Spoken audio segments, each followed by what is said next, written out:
In Israel, we do not deny the destruction currently taking place across Gaza, the unfortunate civilian casualties, the living hell that much of the Strip has become, all, of course, as a result of Israel's response to the unprecedented Palestinian terror attacks on October 7th.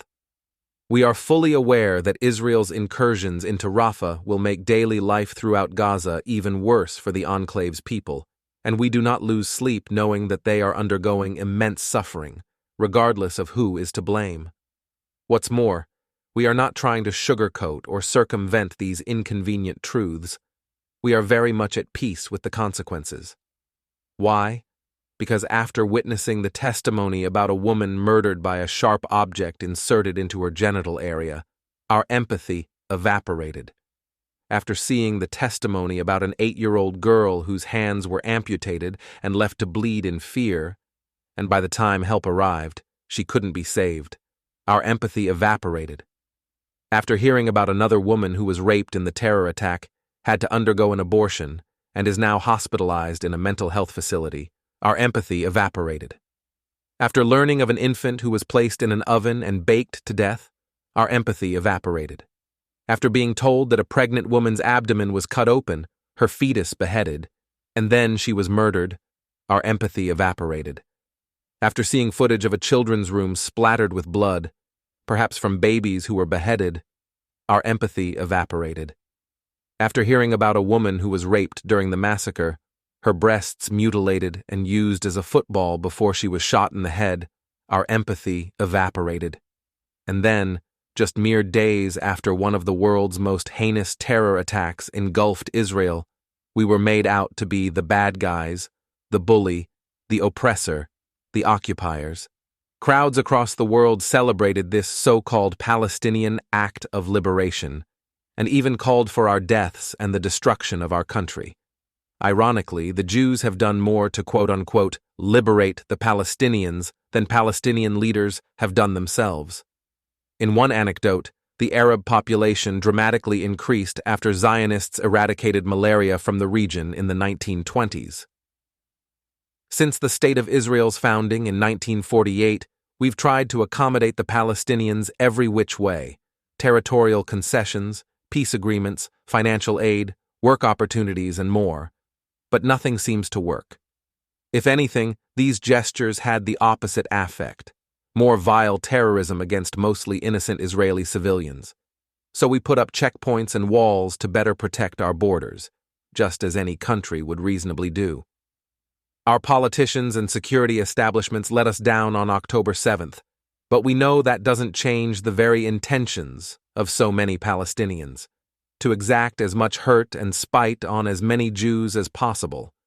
This wasn't the first time, and it probably won't be the last one. When terror groups hijack territories like they have done in Gaza, using it as a launch pad for Islamic Jihad, significant military action is the only way, despite the risk to innocents. If Israel did not respond in the ways it has, there would also be a paramount risk to innocents: the hundreds of thousands of Israelis who live in towns that border Gaza. If you're asking us to deny our own citizens the same right that you would fight for on behalf of others, well, that's an awkward act of self-sabotage, and more of a you problem than an Israel problem. Surely we understand that this will make some people feel uncomfortable, particularly those who were raised within the constructs of safetyism, where parents endeavor to overly protect their children from potentially harmful situations. As these children mature into adults, they become acculturated to avoiding anything that may seem challenging or burdensome, ultimately putting them at risk of developing what social psychologist Jonathan Haidt calls fragility of mind and emotion, lacking resilience in life and in relationships as a result of being protected from anything difficult or uncomfortable. Israelis have literally been born into difficulty and hardship. Many of them know that despite their most sincere intentions, the idea of true peace with the Arabs is an illusion, an imaginary assumption that has no basis in reality. Partial peace is possible, meaning peace mixed with terrorism, which will exist, provided Israel has sufficient deterrent power. On October 7th, this deterrent power either collapsed or was on a lengthy hiatus. The closest Israel and the Palestinians got to partial peace was in 1993 and 1995, when they signed the Oslo Accords, a pair of agreements aimed at achieving peaceful coexistence and fulfilling the right of the Palestinian people to self-determination. Yasser Arafat, the Palestinians' leader at the time, said of the Oslo Accords, quote, "I am not considering it more than the agreement which had been signed between our Prophet Muhammad and Quraysh, and you remember the Caliph Omar had refused this agreement and considered it sulh-hadaniyah, a despicable truce. But Muhammad had accepted it, and we are accepting now this peace accord." End quote. In other words, Arafat compared the Oslo Accords with the Hudaybiyah peace treaty, a 10-year truce between Muhammad and the Quraysh tribe of Mecca, which Muhammad broke 2 years later when he attacked them and conquered Mecca. Arafat even went as far as to tell a Palestinian journalist, quote, "I am entering Palestine through the door of Oslo despite all my reservations in order to return the Palestine Liberation Organization and the resistance to it, and I promise you that you will see the Jews fleeing from Palestine like mice fleeing from a sinking ship. This will not happen in my lifetime, but it will happen in your lifetime." Still, Israel adhered to the Oslo Accords, withdrawing its troops from Gaza in 1993. The Palestinian National Authority was promptly created to administer self-rule over 98% of the Palestinian population in the West Bank and Gaza, while receiving an estimated $25 billion in financial aid from the U.S. and other Western countries, the highest per capita assistance in the world. But the money ended up going to places not named peace or prosperity for the Palestinian people. As Ziva Dahl, a senior fellow with the Haim Salomon Center, put it, quote, "Instead of creating the independent and robust civil institutions necessary for good governance, promoting peace with Israel, and improving the lives of its people, the billions of dollars of international aid were used to create a corrupt dictatorship focusing on enriching its elites, inciting its people against Israel, advocating terrorism, and waging a massive international campaign to demonize, delegitimize, and destroy the Jewish state." Then, in 2000, at the Camp David summit, the Israelis were willing to give up 92% of the West Bank, as well as its sovereignty in parts of Jerusalem's Old City and in Jerusalem's Arab-majority neighborhoods, unprecedented concessions.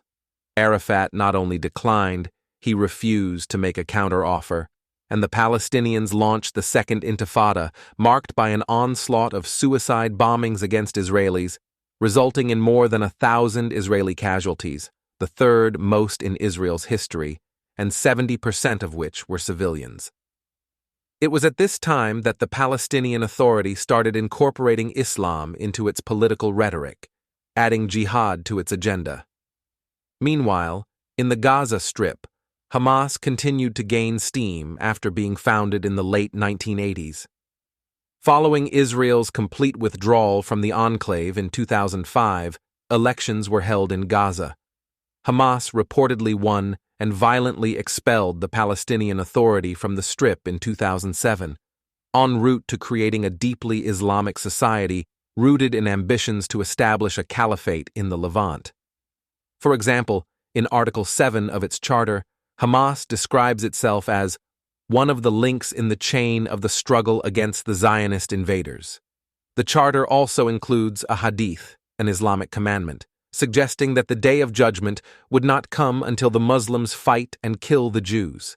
This is all to say, the assumption that real peace is possible between Israel and the Palestinians, peace like the one between the U.S. and Mexico or between Spain and France, is an assumption that has no basis.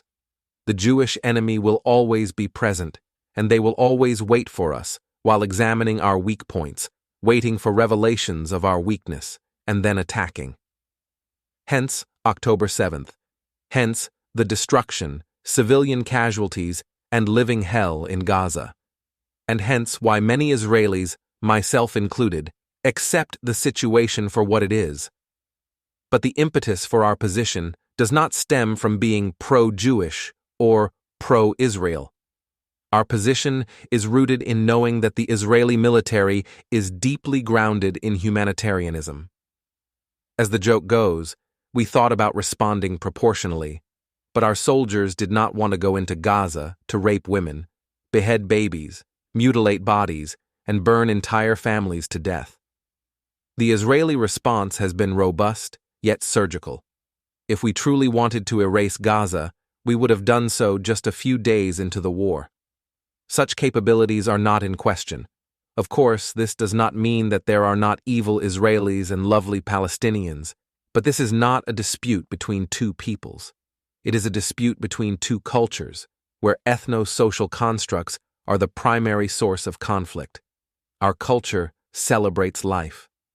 We get excited when flowers bloom in the desert and when a new museum opens.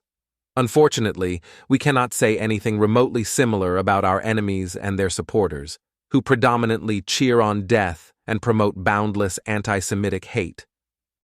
As Golda Meir, the former Israeli prime minister, used to say, "We can forgive the Arabs for killing our children. We cannot forgive them for forcing us to kill their children. We will only have peace with the Arabs when they love their children more than they hate us." Until that day comes, the tragedy unfolding in Gaza is the least of our worries.